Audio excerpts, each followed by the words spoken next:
Hello my dear student, welcome to back my channel science academy. ये मेरा पहला lecture है साइंस एकेडमी में। ठीक है, पहला लेक्चर जो हम लोग स्टार्ट कर रहे हैं वो साइटोलॉजी से स्टार्ट कर रहे हैं। 11th की जो एनसीईआरटी है, यूनिट थर्ड, साइटोलॉजी। ठीक, साइटोलॉजी क्या है? साइटोलॉजी जो है, साइटोलॉजी में हम लोग सेल के बारे में पढ़ते हैं। आपको पता है कि जो सेल है वो बेसिक यूनिट ऑफ लाइफ है। क्या है? बेसिक यूनिट ऑफ लाइफ है। तो सबसे पहले अगर हम लोग सेल को पढ़ लेंगे, सेल वाली यूनिट को पढ़ लेंगे, तो क्या है, पूरी बायोलॉजी हमारे लिए आसान हो जाएगी। ठीक है, तो सबसे पहले हम लोग क्या पढ़ेंगे? थर्ड यूनिट साइटोलॉजी पढ़ेंगे।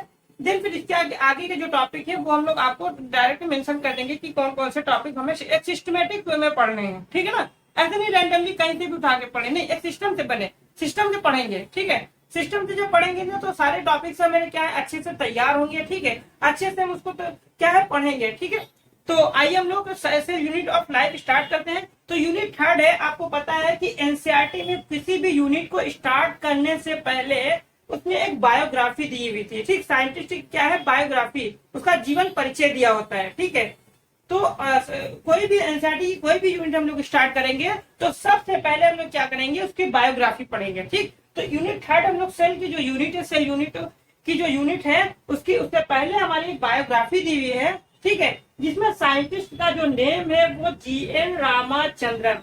क्या है? जीएन रामाचंद्रन। जब प्रोटीन स्ट्रक्चर की बात आती है, ठीक है, तो सबसे पहले जो नेम आता है वो जीएन रामाचंद्रन का नेम आता है। ठीक है ना, तो जीएन रामाचंद्रन क्या है, एक जाना पहचाना नाम है। ठीक है, जीएन रामाचंद्रन प्रोटीन स्ट्रक्चर में जाना पहचाना नाम है जीएन रामाचंद्रन। ठीक है, तो आइए इनके बारे में हम लोग पढ़ते हैं। जीएन रामाचंद्रन जो बॉर्न है इनका 8 अक्टूबर 1922 में। कब हुआ था? जीएन रामाचंद्रन का जो बॉर्न है 8 अक्टूबर 1922 में। अब ये पैदा कहाँ हुए थे ये हम लोग देखेंगे। ठीक, 8 अक्टूबर 1922 में जो जीएन रामाचंद्रन है वो केरला में कोचीन से ज्यादा दूरी पर नहीं, साउथ वेस्टर्न कोस्ट में पैदा हुए थे। कहाँ पैदा हुए थे? केरला में कोचीन से ज्यादा दूरी पर नहीं, साउथ वेस्टर्न कोस्ट में पैदा हुए थे। ठीक है, तो जीएन रामाचंद्रन कहाँ पैदा हुए थे? 8 अक्टूबर 1922 में। कहाँ पर? केरला में कोचीन से ज्यादा दूरी पर नहीं, साउथ वेस्टर्न कोस्ट में पैदा हुए थे। ठीक है, तो क्लियर। फिर आते हैं इनके एजुकेशन के बारे में हम लोग बात करेंगे। ठीक है, तो जो जीएन रामाचंद्रन है इन्होंने ग्रेजुएशन किया था फिजिक्स से। कब ग्रेजुएशन किया था इन्होंने? फिजिक्स में, मद्रास यूनिवर्सिटी में। किस सन में किया था? 1942 में किया था। कब किया था? 1942 में इन्होंने ग्रेजुएशन किया था फिजिक्स में। कहां से? मद्रास यूनिवर्सिटी से किया था। ठीक, फिर आता है नेक्स्ट हमारा 1949 में इन्होंने पीएचडी किया था। कहां से? कैम्ब्रिज यूनिवर्सिटी से। कहां से किया था? कैम्ब्रिज यूनिवर्सिटी से किया था। ठीक है, ये कैम्ब्रिज यूनिवर्सिटी है कहाँ? ये इंग्लैंड में है। कहाँ है? इंग्लैंड में है। तो इन्होंने 1949 में पीएचडी किया था एट कैम्ब्रिज। ठीक, at Cambridge University of England. Clear. जिस टाइम ये कैम्ब्रिज में पीएचडी कर रहे थे उसी टाइम इनकी मुलाकात, इनकी जो मुठभेड़ भी, ठीक है, इनकी जो मुलाकात भी है वो एक साइंटिस्ट से हुई है जिनका नाम है लाइनस पॉलिंग। क्या नाम है? Lines polling. लाइनस पॉलिंग जो है वो अल्फा हेलिक्स और बीटा शीट, जो प्रोटीन का सेकेंडरी स्ट्रक्चर है, ठीक है, प्रोटीन का सेकेंडरी स्ट्रक्चर है alpha helix and beta sheet. आगे जब हम आपको बायोमोलिक्यूल पढ़ाएंगे, ठीक है, बायोमोलिक्यूल में जो है वो प्रोटीन के बारे में जब बताएंगे तो प्रोटीन के 4 टाइप के स्ट्रक्चर होते हैं, प्राइमरी, सेकेंडरी, टर्शरी और क्वाटरनरी। ठीक, तो जो सेकेंडरी स्ट्रक्चर है alpha helix and beta sheet, उस पर लाइनस पॉलिंग क्या है, वर्क कर रहे थे। ठीक है, तो एट कैम्ब्रिज जब ये जो जीएन रामाचंद्रन है जो कैम्ब्रिज में पीएचडी कर रहे थे, तो सेम टाइम इन्हें कैम्ब्रिज में मीट हुई, यानी मुलाकात हुई लाइनस पॉलिंग से। ठीक है, किससे मुलाकात हुई है? लाइनस पॉलिंग से मुलाकात हुई है, जो वर्क कर रहे थे किससे? Alpha helix and beta sheet protein structure पे। ठीक, तो जिस टाइम ये alpha helix and beta sheet structure पे वर्क कर रहे थे लाइनस पॉलिंग, उसी टाइम जो है रामाचंद्रन से मुलाकात हुई है। ठीक है, at meet Cambridge meet Linus Pauling. फिर क्या हुआ, जो अल्फा जो वो लाइनस पॉलिंग है वो अल्फा हेलिक्स और बीटा शीट पर जो वर्क कर रहे थे, तो जब जिस टाइम ये रामाचंद्रन की मुलाकात थी, उसी टाइम रामाचंद्रन ने लाइनस पॉलिंग का जो वर्क है alpha helix and beta sheet, उसको देख करके बहुत ज्यादा हाईली इन्फ्लुएंस हो गए। ठीक है, बहुत ज्यादा प्रभावित हो गए। ठीक, कौन प्रभावित हो गया? रामाचंद्रन। किसके वर्क से? लाइनस पॉलिंग से। ठीक, तो जिस टाइम ये बहुत ज्यादा प्रभावित हो गए, तो जो जीएन रामाचंद्रन थे वो डायरेक्ट इन्होंने क्या किया, अटेंशन ले लिया। इन्होंने कहा कि अब हम भी इस पर वर्क करेंगे। ठीक है, तो जीएन रामाचंद्रन ने क्या किया, अपना एक रामाचंद्रन प्लॉट बनाया। क्या बनाया? रामाचंद्रन प्लॉट बनाया। और फिर इन्होंने वर्क किया configuration of protein triple helical structure of collagen protein पर वर्क किया इन्होंने। ठीक है, तो जिस टाइम वो Linus Pauling alpha helix and beta sheet तो वर्क कर रहे थे, कहां पर? कैम्ब्रिज यूनिवर्सिटी में। ठीक, उसी टाइम ये जो है रामाचंद्रन वहां से पीएचडी कर रहे थे। रामाचंद्रन की जो मेट हुई किससे हुई? लाइनस पॉलिंग से। लाइनस पॉलिंग जो वर्क करते alpha helix and beta sheet पर, तो जो रामाचंद्रन ने बहुत ज्यादा इन्फ्लुएंस हो गया, बहुत ज्यादा हाईली प्रभावित हो गए किसके वर्क से? लाइनस पॉलिंग से। कौन से वर्क में? तो alpha helix and beta sheet को देख करके बहुत ज्यादा इन्फ्लुएंस हो गया। कौन इन्फ्लुएंस हो गया? रामाचंद्रन। ठीक, फिर उन्होंने डायरेक्ट अटेंशन ले लिया कि हम भी इस पर वर्क करेंगे। ठीक है, तो उन्होंने एक रामाचंद्रन प्लॉट बनाया। ठीक, रामाचंद्रन प्लॉट बनाया जो configuration of protein triple helical structure of collagen protein. ठीक, जो इनका वर्क है पब्लिश हुआ 1954 में। ठीक, किसमें पब्लिश हुआ? नेचर में। ठीक, नेचर क्या है? अब देखो बच्चों, नेचर क्या है? नेचर एक रिसर्च पेपर है। जैसे जैसे रामाचंद्रन ने triple helical structure of collagen protein पे वर्क करते रहे, तो उसको क्या है कि कोई भी साइंटिस्ट है जब वो रिसर्च करता है, ठीक है, तो उसका एक पॉइंट क्या है, नोट करता चलता है। ठीक, तो ये जो जब ये जिस time triple helical structure of collagen protein पे वर्क कर रहे थे, ठीक है, तो इन्होंने क्या किया, जो जो पॉइंट नोट किए थे जिस पेपर में, उसका नाम रखा था नेचर। ठीक है, नेचर। वो पब्लिश हुआ कब? 1954 में। ठीक, ये मद्रास, नेक्स्ट पॉइंट आता है हमारा, ये फाउंडर थे किसके?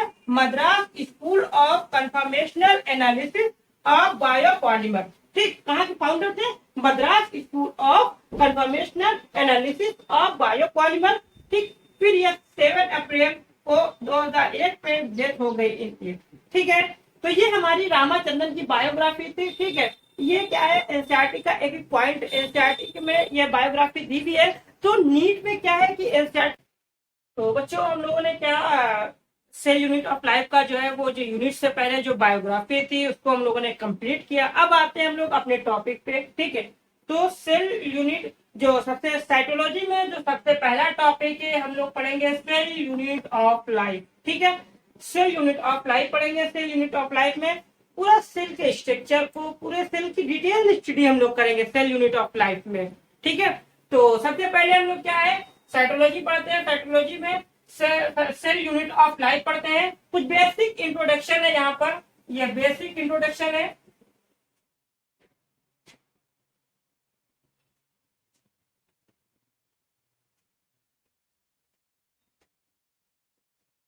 बच्चों एक चीज ये ध्यान रखना कि जो भी मैं यहाँ पर बोर्ड में नोट है, ठीक है, उसको आप अपने प्रॉपर नोट्स बनाना है। ठीक है, तो आइए हम लोग स्टार्ट करते हैं। इंट्रोडक्शन साइटोलॉजी यूनिट से यूनिट ऑफ लाइफ स्टार्ट करते हैं। इसमें हम लोग इंट्रोडक्शन में देखते हैं। ठीक है, क्या क्या है। टर्म जो सेल है वो ड्राइव फ्रॉम लैटिन वर्ड। कहाँ से ड्राइव है? टर्म सेल कहाँ से ड्राइव है? लैटिन वर्ड से ड्राइव है। ठीक हो, जिसको हम लोग बोलते हैं सेला। ठीक, तो term cell drive from Latin word क्या बोलते हैं? सेला बोलते हैं। ठीक, टर्म सेल जो पॉइंट किया था वो किसने किया था? रॉबर्ट हुक ने किया था। किसने किया गया था? Term cell point by Robert hook. किसने किया था? Term cell point by Robert hook. ठीक, अब आते हैं यहाँ पर दो चीजें लिखी है, एक लिखी साइटोलॉजी, एक लिखी सेल बायोलॉजी। ठीक, तो साइटोलॉजी और सेल बायोलॉजी में क्या डिफरेंस है ये हम लोग देखते हैं। ठीक है, साइटोलॉजी में क्या होता है कि सेल के स्ट्रक्चर की बात करें। अगर हम लोग सेल के स्ट्रक्चर की बात करेंगे तो उसको हम लोग क्या बोलेंगे? साइटोलॉजी बोलेंगे। ठीक, और फिर अगर हम सेल के स्ट्रक्चर, फंक्शन और डिवीजन की अगर हम लोग बात करेंगे तो उसको हम लोग क्या बोलेंगे, सेल बायोलॉजी बोलेंगे, ठीक है ना। तो आपको समझ में आ गया साइटोलॉजी में क्या होता है, सेल की स्टडी ऑफ सेल स्ट्रक्चर, ठीक। और सेल बायोलॉजी में क्या होता है, study of cell structure, function and division, how to reproduce new cell, ठीक। अब आते हैं फादर ऑफ साइटोलॉजी, वो कौन है, रॉबर्ट हुक है, ठीक है। फादर ऑफ साइटोलॉजी कौन है, रॉबर्ट हुक है, ठीक है ना। फादर ऑफ मॉडर्न साइटोलॉजी कौन है, सीपी स्वानसन है, कौन है, सीपी स्वानसन, ठीक है ना। तो फादर ऑफ मॉडर्न साइटोलॉजी कौन है, वो सीपी स्वानसन है, ठीक है। और फादर ऑफ इंडियन बायोलॉजी कौन है, पर इंडियन साइटोलॉजी कौन है, वो है ए.के. शर्मा, कौन है, ए.के. शर्मा, ठीक। थ्योरी किसने दी थी, मैथियास लाइडेन ने दी थी और थियोडोर श्वान ने दी थी। मैथियास लाइडेन जो है वो जर्मन बॉटनिस्ट है और जो थियोडोर श्वान है वो ब्रिटिश जूलॉजिस्ट है, ठीक।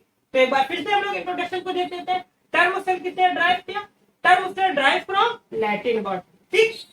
Term cell coined by Robert Hooke, clear. Psychology में क्या होता है, स्टडी ऑफ सेल स्ट्रक्चर, ठीक है ना। फिर सेल बायोलॉजी में क्या होता है, study of cell structure and function and division, ठीक है। क्या है, study of cell structure and function and division, ठीक है। फिर आता है father of cytology, father of cytology कौन है, रॉबर्ट हुक है, ठीक है ना। फिर आता है फादर ऑफ मॉडर्न साइटोलॉजी कौन है, सीपी स्वानसन है, कौन है, सीपी स्वानसन है। फादर ऑफ इंडियन साइटोलॉजी कौन है, ए.के. शर्मा है, ठीक। फिशर थ्योरी किसने दी थी, मैथियास लाइडेन एंड थियोडोर श्वान। मैथियास लाइडेन जो है वो जर्मन बॉटनिस्ट है, थियोडोर श्वान जो है वो ब्रिटिश जूलॉजिस्ट है, ठीक है। ये भी बेसिक टर्म हमने आपको सिखाया है, ठीक है। अभी यहाँ पे सेल थ्योरी को हम लोग कंप्लीट सेल थ्योरी पढ़ेंगे, ठीक है। फाइनल सेल थ्योरी जो दी थी वो रोडोल्फ विर्चो ने दी थी, ठीक है ना। ये दोनों भाई साहब जो है ना, मैथियास लाइडेन और थियोडोर श्वान, इन्होंने फाइनल सेल थ्योरी नहीं दी थी। फाइनल सेल थ्योरी जो दी थी वो तो रोडोल्फ विर्चो ने दी थी, ठीक है। तो वो हम लोग आगे पढ़ेंगे, अभी सेल थ्योरी जब पढ़ेंगे, ठीक है। तो अब आते हैं नेक्स्ट टॉपिक में, नेक्स्ट टॉपिक पे आते हैं, ठीक है। तो उसी के नीचे नेक्स्ट पॉइंट है हमारा, ठीक है।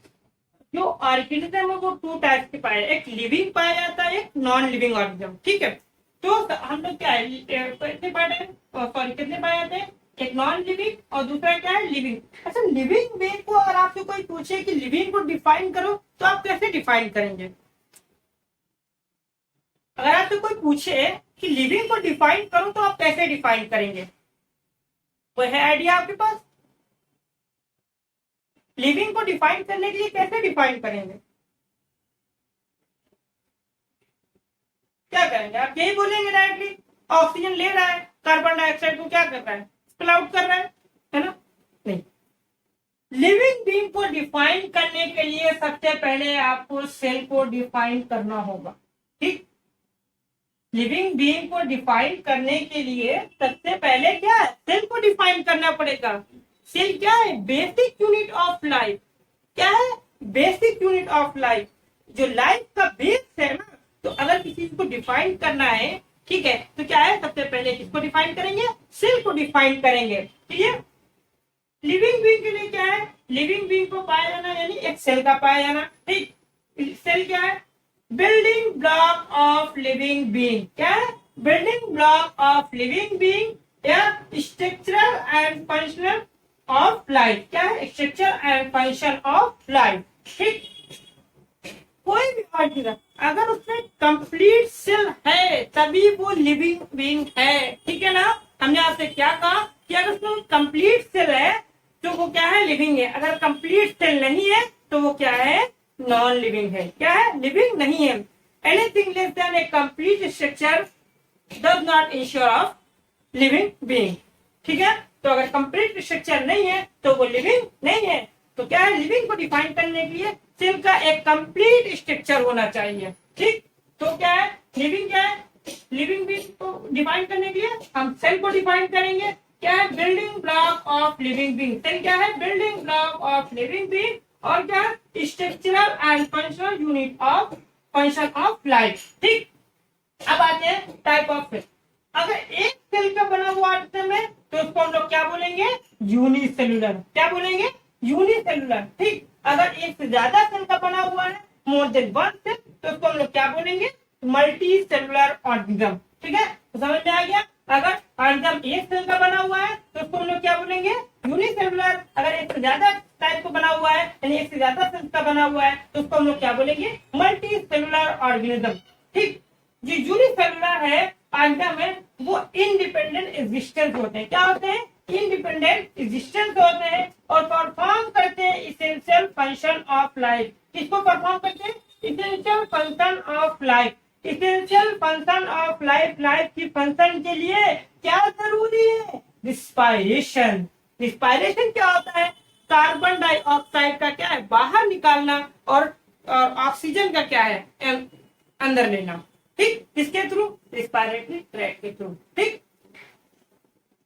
समझ में आ गया, कोई डाउट इसमें में, कोई इसमें जो आपको ना याद हो, ठीक है, वो डायरेक्ट क्या है, आपको एक चीज ध्यान रखना, जब भी आप लेक्चर देखें तो एकदम फुल्ली कंसंट्रेट होकर, ठीक है, जो चीज भी पढ़ाई जाए वो तुरंत आपके माइंड में सेट हो जानी चाहिए। ठीक है, दोबारा में आप क्या है, धीरे धीरे सिर्फ उसको आपको रिवाइज करना है। ठीक है, ऐसा लगे कि आपको रिवाइज करना है सिर्फ को। ठीक, और जो भी हम आपको पढ़ा रहे हैं, एनसीईआरटी का एक एक लाइन पढ़ा रहे हैं। ठीक है, आउट ऑफ एनसीईआरटी कुछ भी नहीं पढ़ा रहे हैं, एनसीईआरटी का एक एक लाइन पढ़ा रहे हैं। ठीक है, जितना पढ़ाएंगे आपके नीट के लिए मोर देन सफिशिएंट होगा, जितना पढ़ाएंगे इसके बियॉन्ड कुछ नहीं आने वाला है। ठीक है, तो आज का लेक्चर यहीं पर हम लोग स्टॉप करते हैं। ठीक है, बाकी नेक्स्ट लेक्चर तो हम लोगों ने ये कंप्लीट कर लिया है। ठीक है, फिर हमारा जो हमारा नेक्स्ट लेक्चर होगा उसमें हम लोग सेल के स्ट्रक्चर को डिटेल में देखेंगे। ठीक है, सेल जो होती है वो 2 टाइप्स की होती है, आपको ऑलरेडी पता ही होगा, 9th-10th से आप पढ़ते चले आ रहे हैं। प्रोकैरियोट होती है और यूकैरियोट सेल होती है ना, तो उसके स्ट्रक्चर को हम लोग डिटेल में देखेंगे। फिर उसके जो यूकैरियोट सेल से उसके एक ऑर्गेनल को हम लोग डिटेल में देखेंगे। ठीक है, पूरी साइटोलॉजी को हम लोग एक डिटेल में पढ़ेंगे। ठीक है, तो आज के लिए हम लोग इतना ही रखते हैं, और बाकी नेक्स्ट, तो आज हम लोग इतना ही रखते हैं। और जो टॉपिक आपको नहीं समझ में आ रहा है, ठीक है, उस टॉपिक को क्या है, मेरा जो व्हाट्सएप नंबर है, ठीक है, 7054464065। ठीक है, आप इस नंबर पे हमें व्हाट्सएप पे हाई लिख के भेजेंगे। ठीक है, हम आपको ठीक है, तो ये मेरा व्हाट्सएप नंबर है। ठीक है, एक चीज ध्यान रखना, कोई भी जो भी स्टूडेंट है वो कॉल नहीं करेंगे इस नंबर पे। आपको जो भी टॉपिक समझ में वो हमें व्हाट्सएप पे मैसेज डाल देंगे, टॉपिक का नेम लिख करके। ठीक है, व्हाट्सएप पे मैसेज डाल देना, लेकिन कॉल कोई नहीं करना। ठीक है, वो हम आपको बाय जूम या कैसे भी इंडिविजुअली हम आपको समझा देंगे। ठीक है, तो थैंक यू, आज के लिए हम इतना ही रखते हैं। वीडियो को शेयर करना, लाइक करना, सब्सक्राइब करना। ठीक है, हमने फिर भी पहले लेक्चर में पहले जब चैनल को स्टार्ट किया था तो ये कहा था कि हम चैनल इसलिए स्टार्ट करें कि पैसे नहीं कमाने के लिए स्टार्ट कर रहे हैं। ठीक है, पैसा तो मजदूर भी कमाता है, मैं हर चैनल पे वही बात बोलता हूँ। ठीक है, तो पैसा तो मजदूर भी कमाता है। ठीक है, ये मैं उनके लिए कर रहा हूँ जो पैसे से तो वीक है। ठीक है, बैकग्राउंड उनका पेरेंट्स सपोर्ट नहीं कर पा रहे हैं। ठीक है, लेकिन वो बेचारे पढ़ना चाह रहे हैं। ठीक है, तो उनके लिए मैं ये वीडियो बना रहा हूँ। ठीक है, ये वीडियो सारे सबके लिए काम आएगा। ठीक है, तो चैनल को लाइक करें, शेयर करें, सब्सक्राइब करें। Thank you.